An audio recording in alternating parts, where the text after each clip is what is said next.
A casa do Derek era a coisa mais clichê possível para um réveillon. Uma bangalô enorme no meio do nada, no interior de New Hampshire, cercada por pinheiros pesados de neve. A gente pagou um pau pra ele, claro. Mano, que mansão. A gente era um grupo de 5 deslocados da faculdade que não tinha grana pra Times Square nem pra Miami, então aquele isolamento gelado parecia perfeito. Tinha o Derek, dono da casa e filhinho de papai, a Sarah, sua namorada que vivia com cara de paisagem, o Léo, o do contra que já chegou reclamando do som, a Chloe, minha quase algo que nunca decolou, e eu, o Lucas, o brasileiro que trouxe a caixa de som e a sensação permanente de ser um intruso. A festa em si era uma bosta. A neve lá fora isolava tudo, o som ecoava nos cômodos vazios, e a tensão entre o Derek e a Sarah era palpável. A gente tentou animar com jogo de verdade ou consequência, com shots de um tequila vagabunda, mas o clima estava morto. O único ponto focal era aquele relógio de parede antigo na sala de estar, daqueles de pêndulo, grandão e feito de carvalho escuro. Era a herança do avô do Derek, e ele não parava de se gabar. Esse negócio tem mais de 100 anos, mantém o tempo melhor que Atomic Clock, tá? O tic-tac dele era alto, metálico, e dominava todos os silêncios constrangedores. Quando faltavam uns 10 minutos para meia-noite, a gente se aglomerou na sala, com champanhe barata nas mãos. A TV ligada na Times Square fazia um barulho de fundo, mas nossos olhos estavam grudados no mostrador do relógio antigo. O pêndulo balançava, hipnótico. Faltam 30, gritou o Derek, já embriagado.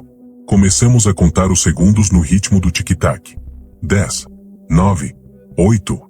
Foi aí que aconteceu.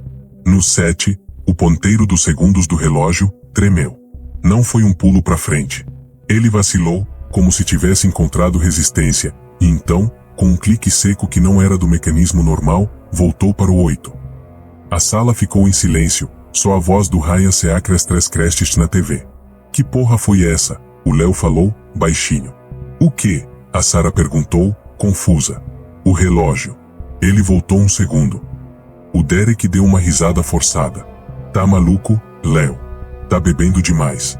É o efeito da luz, esse relógio é um mecanismo suíço perfeito, cara. Ninguém mais tinha visto. Eu tinha? Eu juro que vi o ponteiro dar uma recuadinha. Mas a pressão do grupo é uma coisa fodida. Então engoli seco e fingi que também não tinha visto nada. Deve ter sido isso. Vamos lá. 7. 6. Dessa vez, todo mundo estava olhando. No 4, aconteceu de novo. Um TRRRC mecânico, um rangido de algo forçado contra a vontade. O ponteiro dos segundos, que deveria estar no 3, estava de volta no 4. O pêndulo parou por uma fração de segundo, suspenso no ar, antes de retomar o balanço. O ar saiu dos meus pulmões. Todo mundo viu. A Chloe soltou um what the fuck abafado. O Derek estava branco, encarando a herança do avô como se ela tivesse cuspido nele.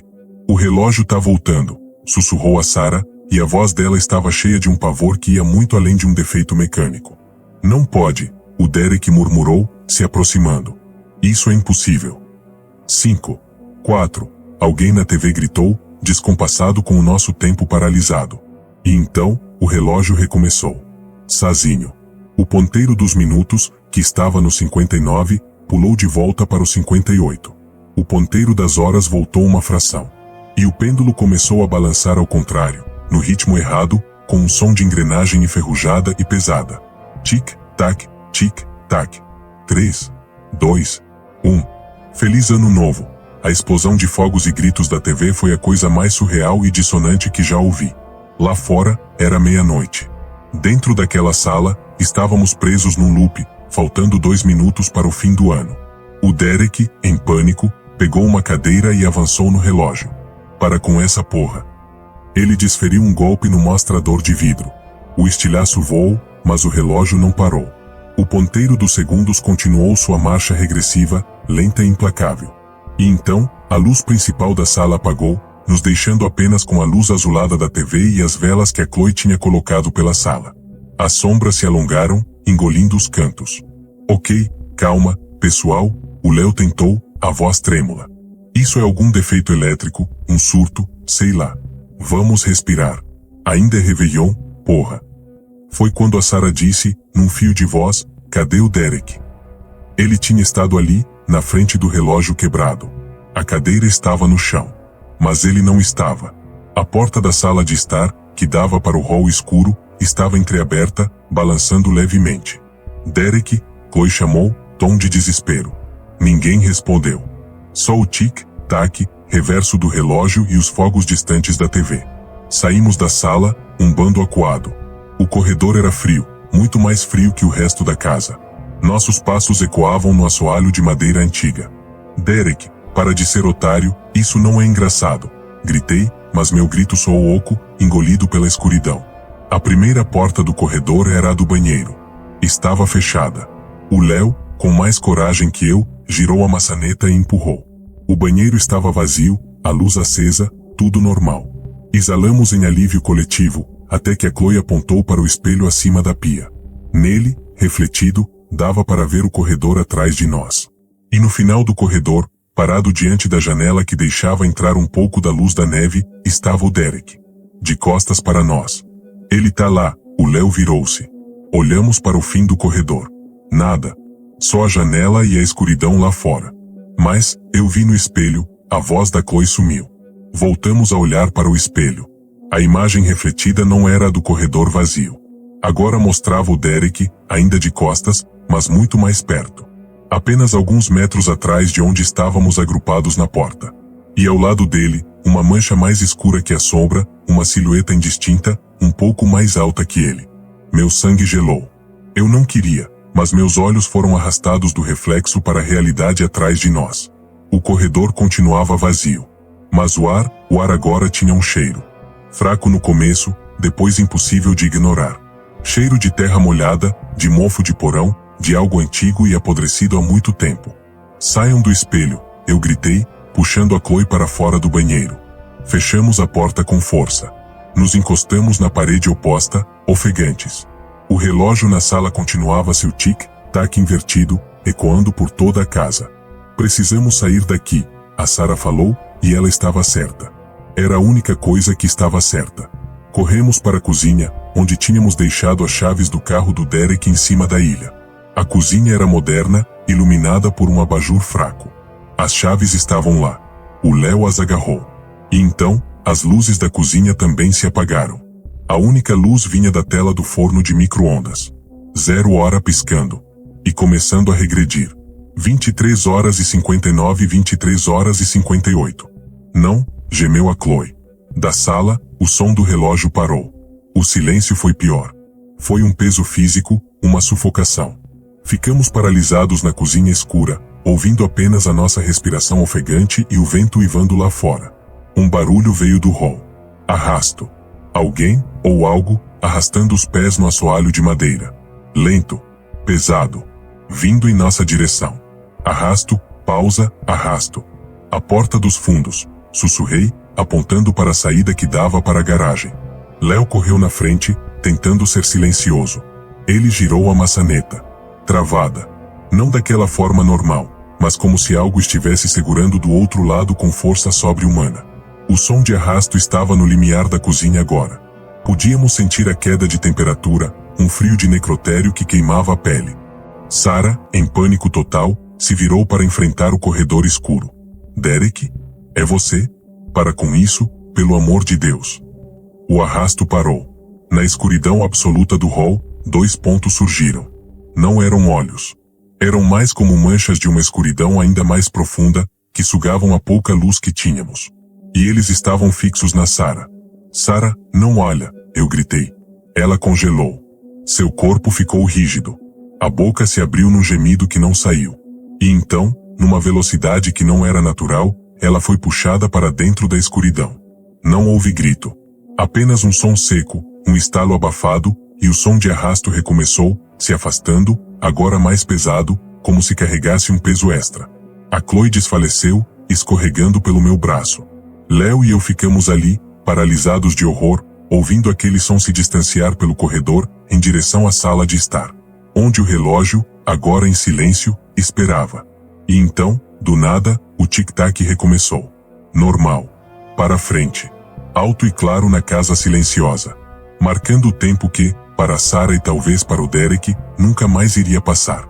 A Chloe desmaiou pesadamente no meu braço. O Léo e eu ficamos na penumbra da cozinha, ouvindo o tic-tac do relógio voltando a martelar, normal e cadenciado. Cada tic era uma tortura, um lembrete de que o tempo seguia, mesmo quando as pessoas simplesmente deixavam de existir. Levanta ela, o Léo sussurrou, a voz rouca de terror. Ele jogou Chloe sobre os ombros. A janela.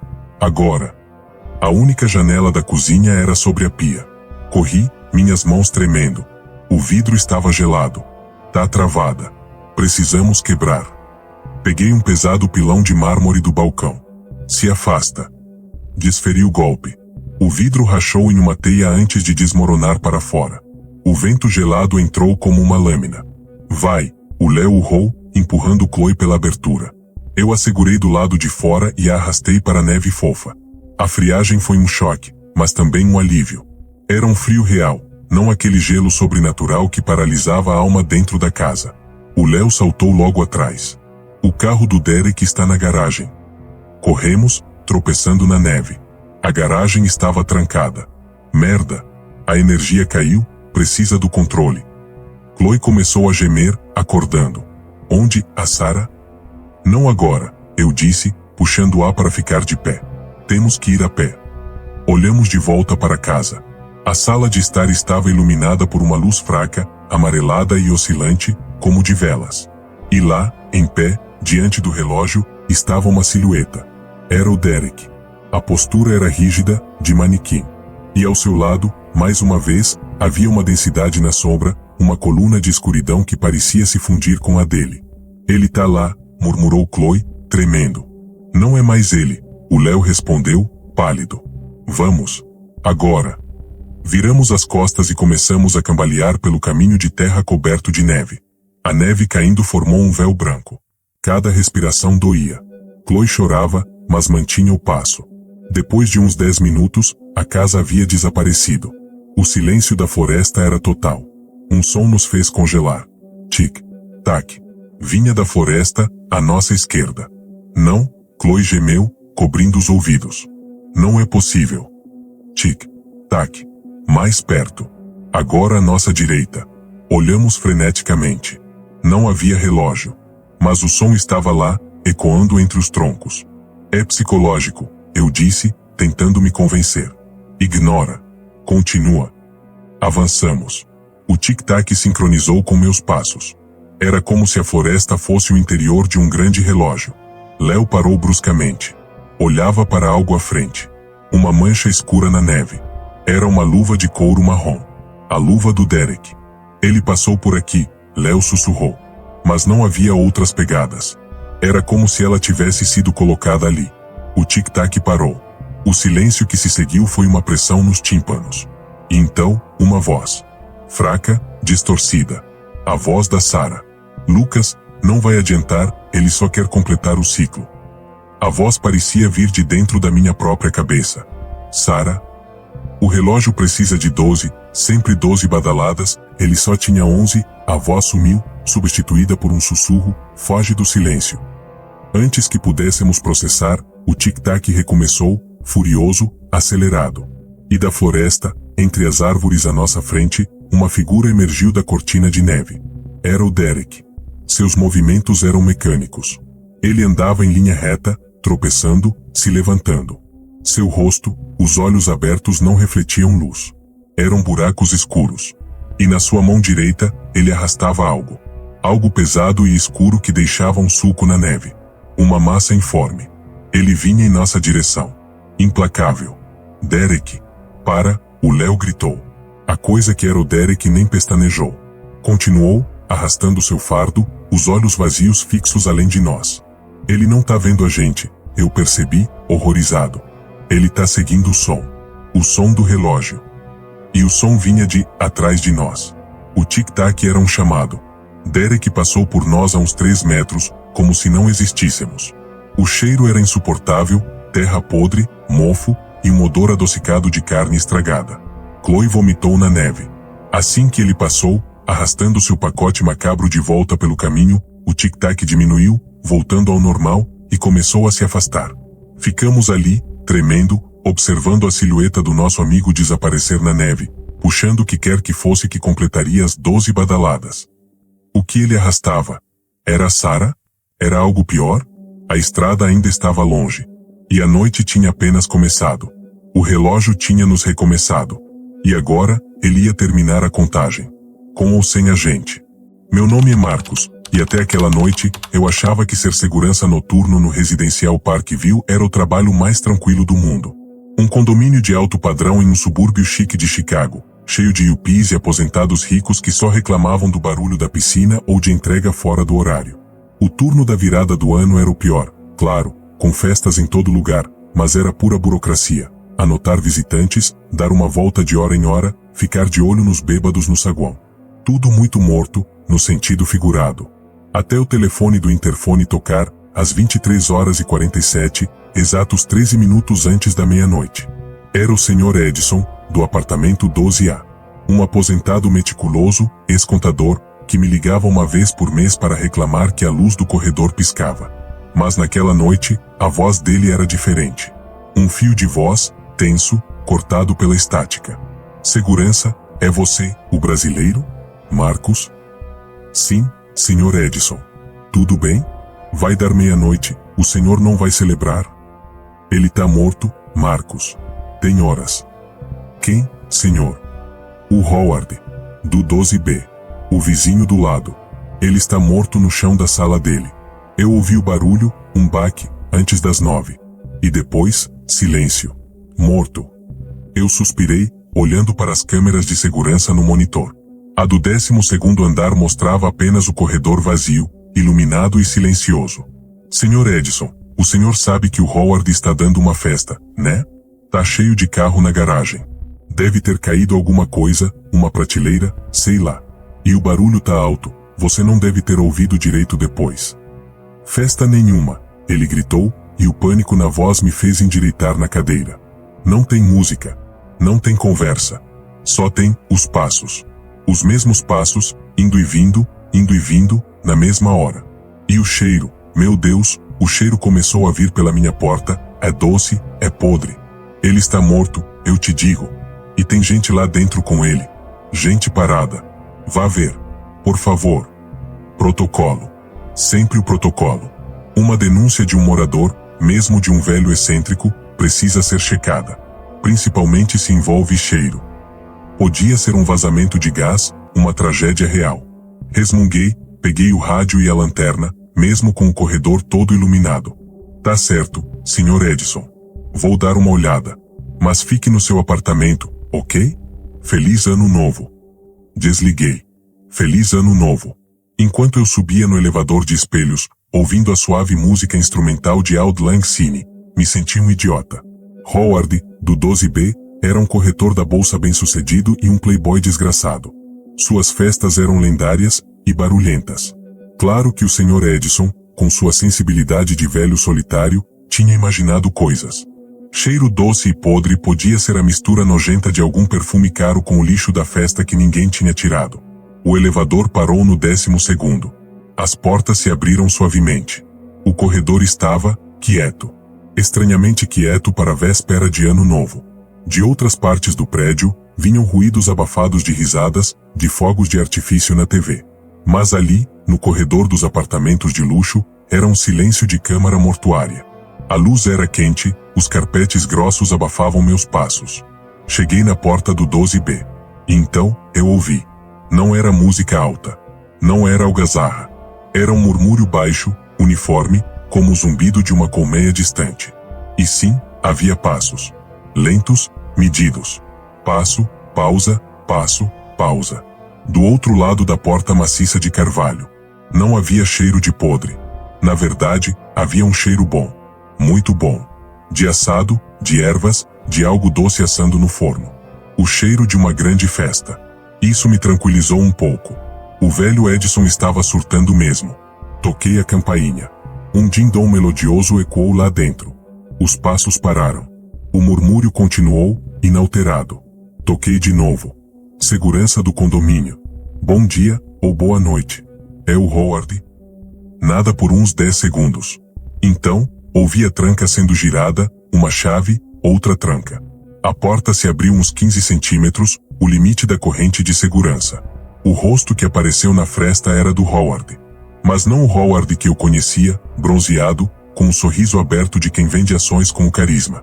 Esse Howard estava pálido, muito pálido, como se não tivesse visto o sol em meses. Seus olhos, normalmente alertas, estavam vidrados, fixos em um ponto logo abaixo do meu queixo. Ele não me olhava nos olhos. Sim, a voz dele era plana, sem entonação. Howard, tudo bem? É o Marcos, da segurança. Seu vizinho, o Sr. Edison, do 12A, fez uma reclamação. Disse que ouviu um barulho forte mais cedo, tá preocupado. Tá tudo certo aí? Howard não piscou. Tudo perfeito. Estamos celebrando. Feliz Ano Novo. Ele começou a fechar a porta. Espera aí, mano, eu disse, instintivamente colocando o pé no vão. O protocolo, se havia uma denúncia séria, pedia uma verificação visual. Desculpa o transtorno, mas preciso dar uma confirmada, só para fechar o relatório, você entende? É rapidinho. Ele parou. Os olhos dele, finalmente, subiram até os meus. O vidro deles era perturbador. Não havia emoção. Nada. Era como olhar para os olhos de um peixe em um aquário. Não é conveniente. Temos convidados. Dentro, o murmúrio baixou um pouco, como se várias pessoas tivessem parado de falar para ouvir nossa conversa. E o cheiro de comida, que era bom, agora parecia excessivo. Doce demais, pesado, quase enjoativo. Vai ser um minuto, juro. O Sr. Edison é idoso, ele pode se preocupar à toa, mas se eu não ver, ele chama a polícia. Aí vai ser um problema maior para sua festa, sabe? Argumentei, tentando um tom amigável. Howard ficou parado por uma eternidade. Então, sem uma palavra, ele fechou a porta. Ouvi o ruído da corrente sendo retirada. A porta se abriu completamente. A cena que se apresentou era, à primeira vista, absolutamente normal. Uma sala de estar enorme, decorada com bom grito, iluminada por luzes baixas e por dezenas de velas. Havia cerca de 15, 20 pessoas espalhadas. Homens de terno, mulheres em vestidos elegantes. Todos seguravam taças de champanhe. Alguns estavam perto da varanda, olhando para os fogos que começavam a pintar o céu lá fora. Outros em pequenos grupos, parados, como se tivessem interrompido uma conversa. Mas era tudo estático. Ninguém se mexia. Ninguém virava a cabeça para me ver entrar. Ninguém falava. O murmúrio tinha cessado completamente. Eram estátuas bem vestidas, congeladas no meio de gestos. Uma mulher com a taça a meio caminho dos lábios, um homem apontando levemente para algo na parede, um casal de mãos dadas, sem se olhar. O único som era o leve estalar das velas, vindo da TV gigante de tela plana, desligada e escura, um sussurro quase inaudível que parecia vir dos alto-falantes. E o cheiro. Agora era insuportável.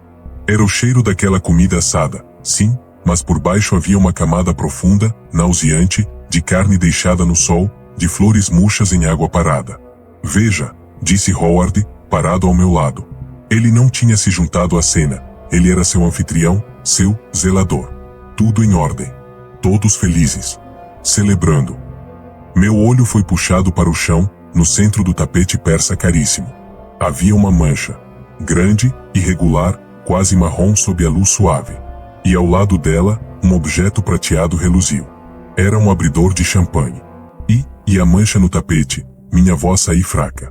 Um acidente. Champanhe. Nada grave. A resposta de Howard foi rápida, automática. Agora, se você não se importa. Ele fez um gesto com a mão, um movimento fluido, quase coreografado.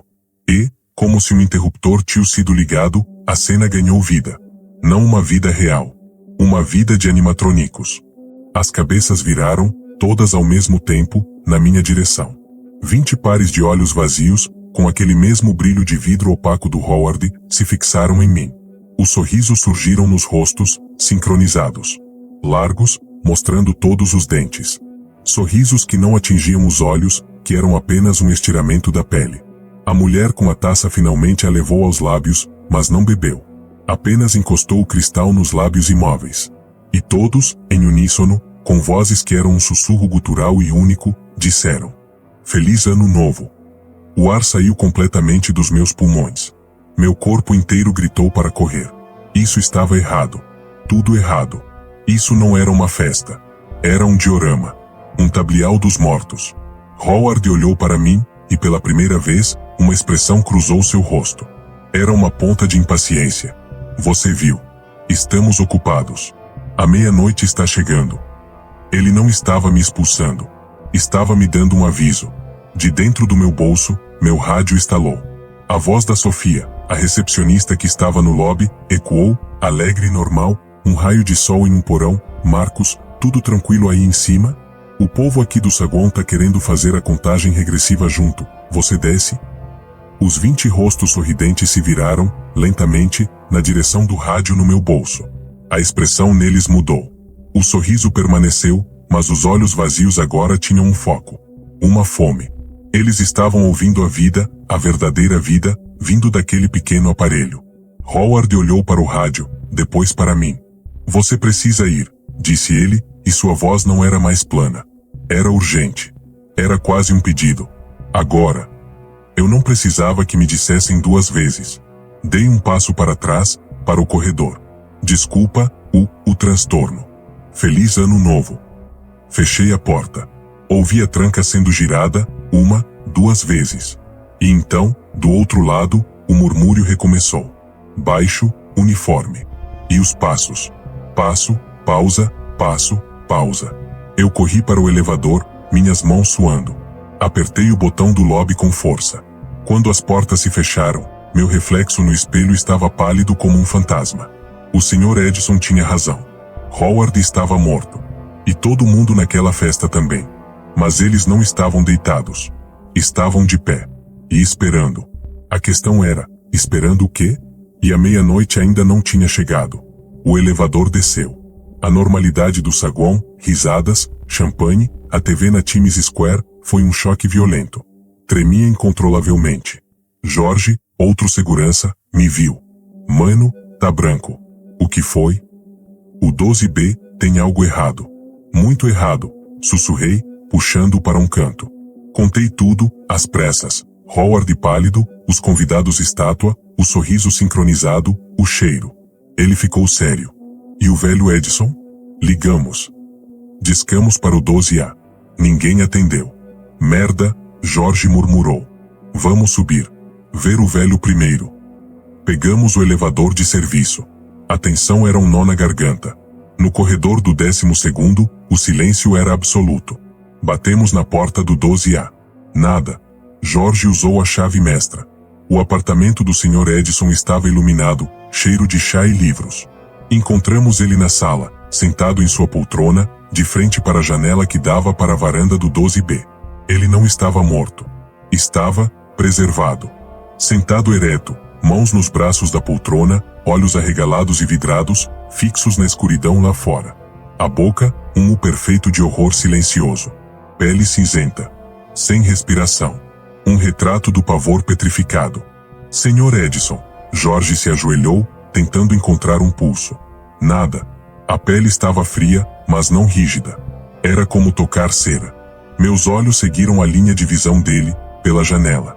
A varanda dele era separada da do 12B por uma divisória de concreto de pouco mais de 1 metro. E na varanda do 12B, parados em fila, olhando para dentro do apartamento do Sr. Edison, estavam 3 convidados. O homem de terno, a mulher com a taça, e o casal de mãos dadas. Imóveis. Sorrindo aquele mesmo sorriso largo e vazio. Eles não olhavam para nós. Olhavam para o Sr. Edison congelado, como se admirassem uma obra de arte. Ou verificassem seu trabalho. A mulher com a taça, lentamente, muito lentamente, virou a cabeça. Seus olhos vazios encontraram os meus através das 2 janelas. Seu sorriso se ampliou, quase chegando às orelhas. E eu entendi. O Sr. Edison não tinha morrido de susto. Ele tinha passado da meia-noite. E eles tinham vindo buscar o que era deles. Todo mundo tinha me deixado sozinha. Minha própria culpa, claro. Briga besta com a minha melhor amiga, Lara, porque ela queria ir para uma festa num bar lotado e eu, cansada do ano mais merda da minha vida, só queria um Netflix, um vinho barato e dormir antes das 10.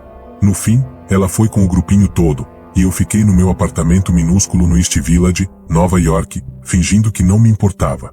O que eu queria mesmo era que o ano acabasse. Agora, Às 23h55, sentada no sofá com uma taça de espumante quente, eu só me sentia patética e absurdamente sozinha.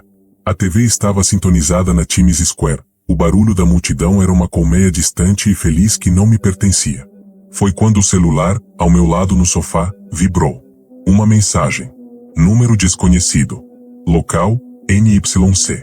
23h59 e 1 segundo. Não acenda a vela na janela. Eu franzi a testa. Havia uma vela vermelha, não acesa, no parapeito da minha janela. Era uma tradição boba da minha avó italiana para atrair sorte. Como esse número sabia? Deve ter sido a Lara, tentando fazer as pazes de um jeito idiota. Digitei rápido. Quem é isso? Lara, para de ser otária, não tô com humor.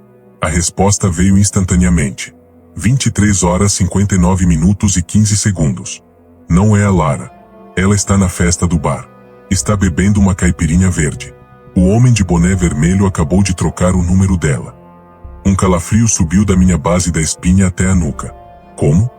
A Lara adorava caipirinha. E ela tinha posto no story, há uma hora, que estava num bar temático com um monte de gente de boné. Poderia ser um chute muito certeiro. Minhas mãos começaram a tremer. A resposta veio antes que eu pudesse digitar outra coisa. 23h59 e 28 segundos. Ele gosta quando você fica com medo.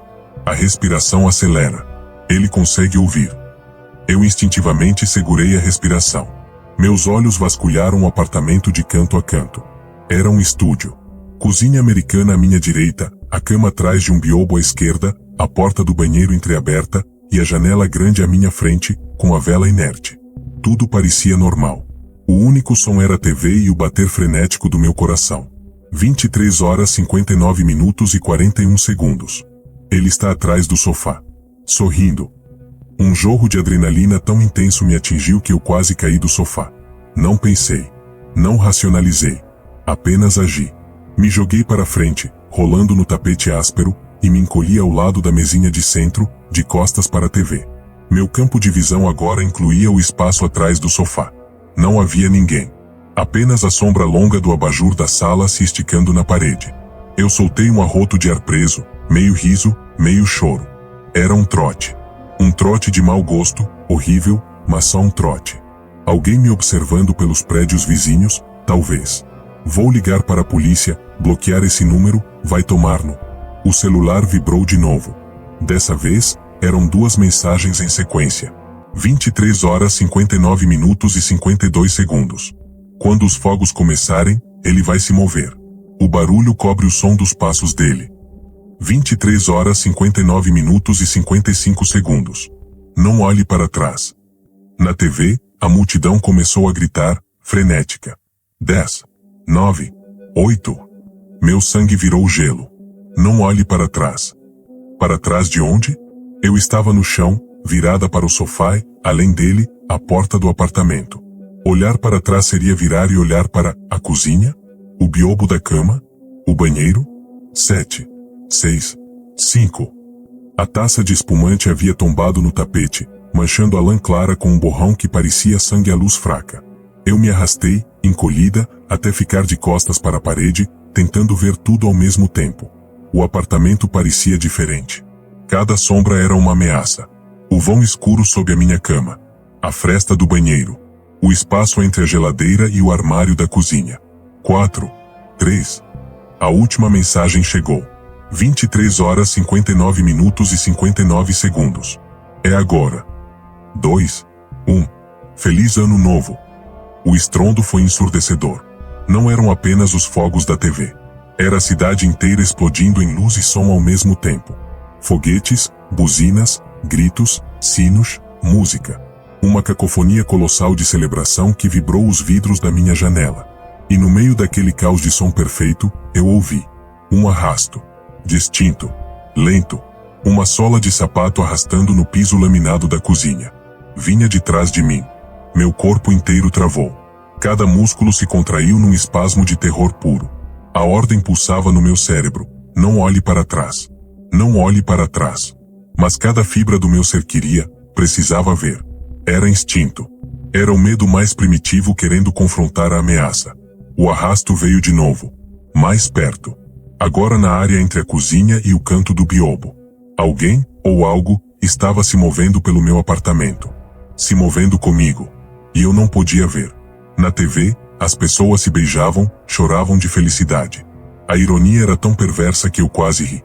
Meu celular caiu no chão, a tela iluminada para cima.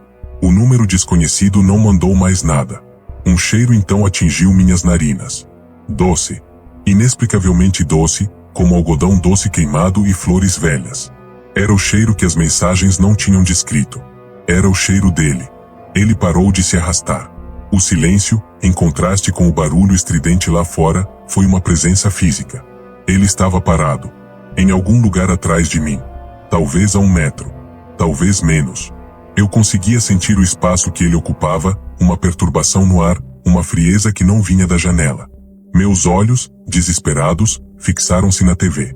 Na tela preta e brilhante, refletida num ângulo, eu podia ver uma parte do apartamento atrás de mim. Vi o canto do biobo. A borda da minha cama. E, logo além, parado no limiar entre a cozinha e a sala, uma mancha de escuridão mais densa. Uma silhueta humana, mas desproporcional. Muito alta, muito magra. E, onde deveria estar o rosto, apenas um vazio mais profundo, exceto por 2 pontos baixos, que poderiam ser olhos, ou só buracos, que pareciam fixos, nas costas da minha cabeça. Ele estava me observando. Esperando. Quando os fogos começarem, ele vai se mover. Os fogos estavam no auge. Um rugido contínuo. O barulho cobre o som dos passos dele. Ele não se arrastava mais. Estava parado. O que ele estava fazendo? A resposta veio como um choque elétrico. Ele não precisava mais se arrastar. O barulho lá fora era a cobertura perfeita. Ele podia se mover rápido agora. Podia pular. Podia correr. Eu não podia ficar ali. Presa contra a parede, era um alvo fácil. Eu tinha que ver. Tinha que enfrentar. Ou tinha que fugir. Com um gemido abafado que se perdeu no ruído dos fogos, me joguei para o lado, rolando no tapete molhado de espumante, meus olhos se arregalando para encarar o que estava atrás de mim. O espaço estava vazio. A silhueta não estava mais lá. Mas o cheiro doce e podre estava mais forte, vindo agora da direção do banheiro. A porta, que estava entreaberta, agora estava fechada. E presa na maçaneta, balançando levemente, pendurada por um fio fino e escuro, estava minha vela vermelha da sorte. Acesa.